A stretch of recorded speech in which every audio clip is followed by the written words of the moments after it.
Hello बच्चों, मैं Kripashankar NMMS मंथन में आप सभी लोगों का हार्दिक स्वागत करता हूं। प्यारे बच्चों, आज की हमारी जो क्लास है वो NMMS एग्ज़ाम यानी कि राष्ट्रीय आय एवं योग्यता आधारित छात्रवृत्ति परीक्षा से संबंधित बहुत ही इम्पोर्टेंट और यूनिक क्लास है।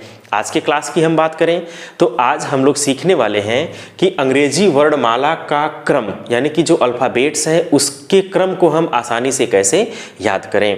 चलिए शुरू करते हैं आज की क्लास। जैसा कि अंग्रेजी वर्णमाला में कुल 26 अक्षर होते हैं, जिसमें से शुरू के जो 4 लेटर हैं ABCD, इसके क्रम को याद करने के लिए किसी ट्रिक की आवश्यकता नहीं है। ये आप ऐसे ही याद कर सकते हैं। A का क्रम 1 है, B का क्रम 2 है, C का क्रम 3 है और D का क्रम 4 है। तो शुरू के 4 लेटर तो आप आराम से याद कर लेंगे। अंतिम अक्षर Z, जिसका क्रमांक 26 है, इसे भी याद करने की जरूरत नहीं है। Y और X के भी क्रमांक को आपको याद करने की जरूरत नहीं है। Y 25 हो जाएगा और X 24 हो जाएगा, यानी कि X Y Z 24, 25, 26, ये भी आप हमेशा याद रखेंगे।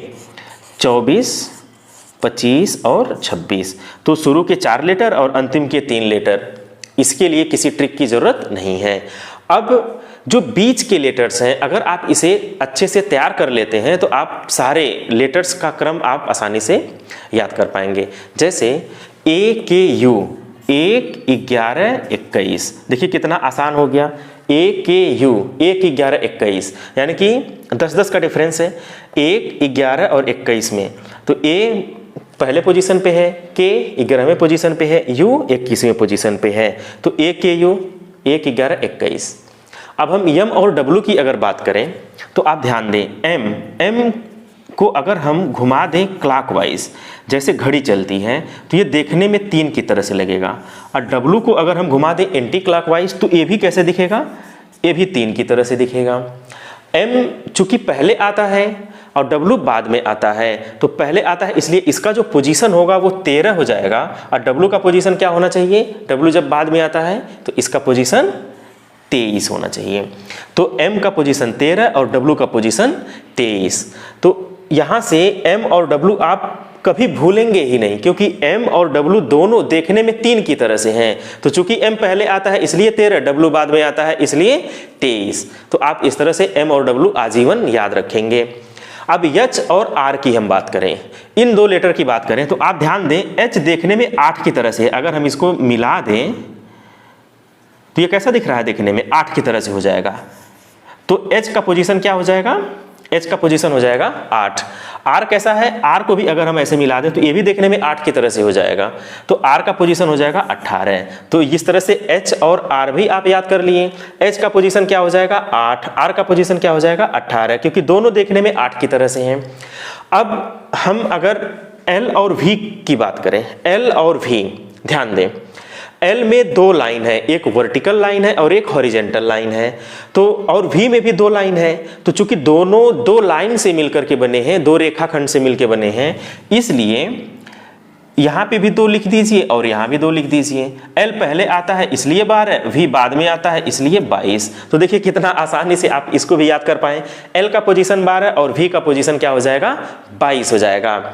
I कर्सिव लेटर में अगर हम I की बात करें तो I ऐसे बनता है और ये देखने में किसकी तरह से दिखता है? 9 की तरह से दिखता है। तो I का पोजीशन क्या हो जाएगा? 9 हो जाएगा।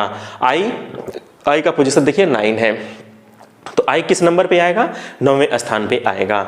T20 मैच सब लोग देखते हैं, तो T20, तो इस तरह से T का क्रमांक तो ऐसे ही याद हो जाएगा, ये कभी भूलेगा ही नहीं। T20, T का पोजीशन क्या हो जाएगा? 20 हो जाएगा। T20 मैच से आप याद इसे कर सकते हैं। तो T का पोजीशन क्या हो जाएगा? 20 हो जाएगा।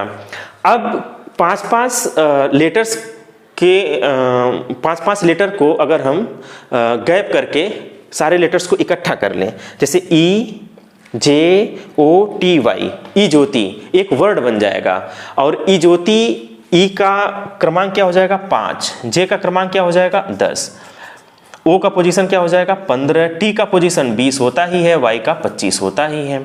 तो ई ज्योति से आप ये देख पा रहे हैं 5, 10, 15, 20, 25। तो ई ज्योति से 5 लेटर आप और याद कर लेंगे। E का पोजीशन 5, J का 10, O का 15, T का 20 यानी 20 और Y का 25। तो इस तरह से अल्फ़ाबेट्स में आधे से ज़्यादा आप तैयार कर चुके हैं।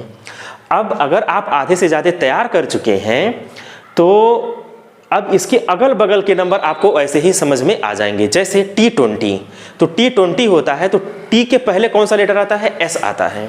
T के पहले कौन सा लेटर आता है? S। और S का पोजीशन क्या हो जाएगा? अगर T का पोजीशन 20 है तो S का पोजीशन क्या हो जाएगा? 19 हो जाएगा, यानी कि 19 हो जाएगा। ऐसे ही अगर हम बात करें R का पोजीशन कितना है? 18। अगर R का पोजीशन 18 है तो R के पहले क्या आता है? Q आता है, तो Q का पोजीशन क्या हो जाएगा? 17 हो जाएगा। तो कोई आपसे पूछे Q का पोजीशन क्या होगा, तुरंत आप बताइए। R का पोजीशन हमें 18 पता है और R से पहले Q आता है, इसलिए Q का पोजीशन 17 हो जाएगा।